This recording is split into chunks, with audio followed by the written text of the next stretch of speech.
रोहित की दीदी समीक्षा की शादी अर्पित से हुई थी। रोहित 20 साल का था, जो कि अपना पूरा दिन मोबाइल पर ही निकालता था। कभी पबजी खेलता तो कभी यूट्यूब चलाता।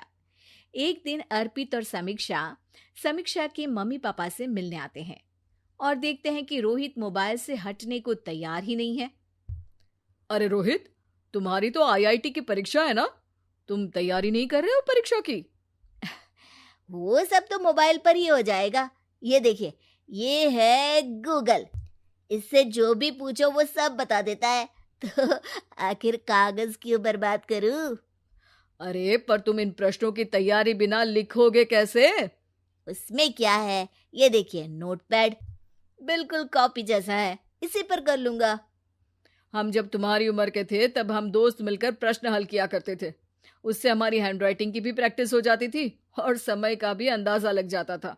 और फिर साथ में हम एक दूसरे की मदद भी कर देते थे अगर कोई अटक जाए तो। आपका जमाना अलग था जीजा जी। अभी जमाना फास्ट और स्मार्ट हो गया है। जमाना क्या, अब तो फोन भी स्मार्ट हो गया है।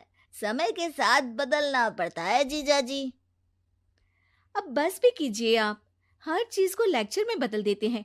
रोहित अच्छा कर लेता है परीक्षा में। इतने में अर्पित के सास ससुर जी आ जाते हैं हॉल में, और अर्पित इस बारे में बात नहीं करता। हालांकि अर्पित को लगता तो है कि पूरी तरह मोबाइल पर लगे रहना सही नहीं है, पर वो इस बात को और नहीं छेड़ता। ऐसे ही 2 दिन निकल जाते हैं। समीक्षा, मुझे काम से फोन आया था, मुझे वापस काम पर लौटना पड़ेगा। पर हमें आए हुए तो 2 ही दिन हुए हैं। अभी चले गए तो माँ और पापा को अच्छा नहीं लगेगा ना। अच्छा ठीक है, तुम रुक जाओ, मैं काम खत्म करके फिर लौट आऊंगा। एक काम कीजिए ना, परसों रोहित भी परीक्षा के लिए निकलेगा, आप उसी के साथ निकल जाना। दोनों वैसे भी बात नहीं करते, साथ में जाएंगे तो हो सकता है आप लोग आपस में बातचीत भी करने लग जाओ। आह, ठीक है, मैं काम को 2 दिन टाल सकता हूँ।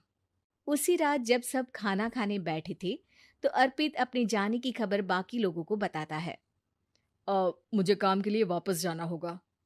अरे बेटा, पर अभी तो तुम आए हो, इतनी जल्दी चले जाओगे?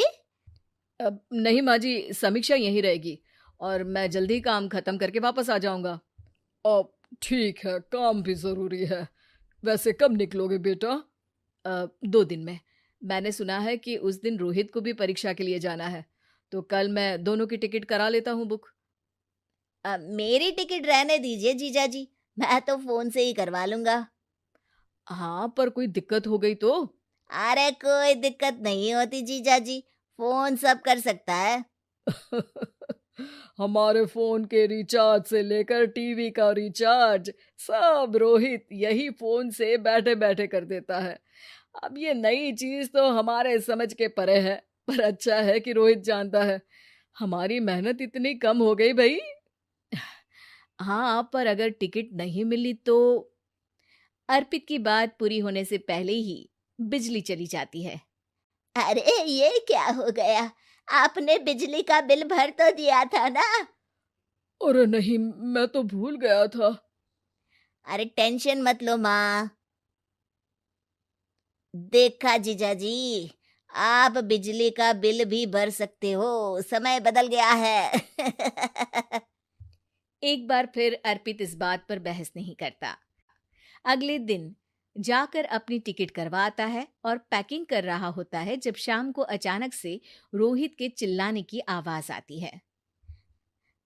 नहीं, प्लीज प्लीज हो जा, ऐसा मत कर यार, प्लीज हो जा। अरे क्या हो गया रोहित? दीदी, सर्वर हैंग हो गया, मेरे टिकट मेरी टिकट नहीं हो पाई दीदी। क्या मतलब टिकट नहीं हो पाई? इतने में वहां रोहित के मम्मी और पापा भी आ जाते हैं। अरे क्या हो गया? माँ, मेरा टिकट नहीं हो पाया, सर्वर डाउन हो गया। अरे पर तूने तो बोला था कि हो जाएगा। हो जाता है, पर अब क्या करूं, ये क्या हो गया?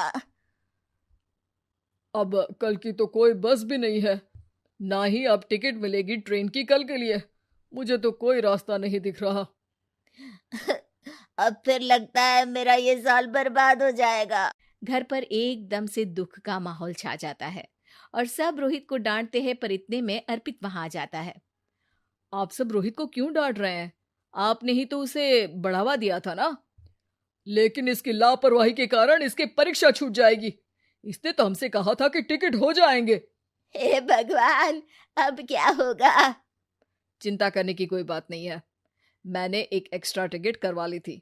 मैं समझता हूँ कि मोबाइल हमारा ही काम आसान करने के लिए है, पर उस पर ही पूरी तरह से निर्भर होना तो गलत बात है ना। रोहित टिकट को देखकर बहुत खुश हो जाता है और जोर से जाकर अपने जीजाजी के गले लग जाता है। सॉरी जीजाजी, मुझे आपकी बात ध्यान से सुननी चाहिए थी, पर थैंक यू सो मच। हाँ बेटा, तुमने तो इसका भविष्य बचा लिया। शिक्षा, दूसरों से मदद मांगना गलत नहीं, पर दूसरों पर निर्भर हो जाना गलत है।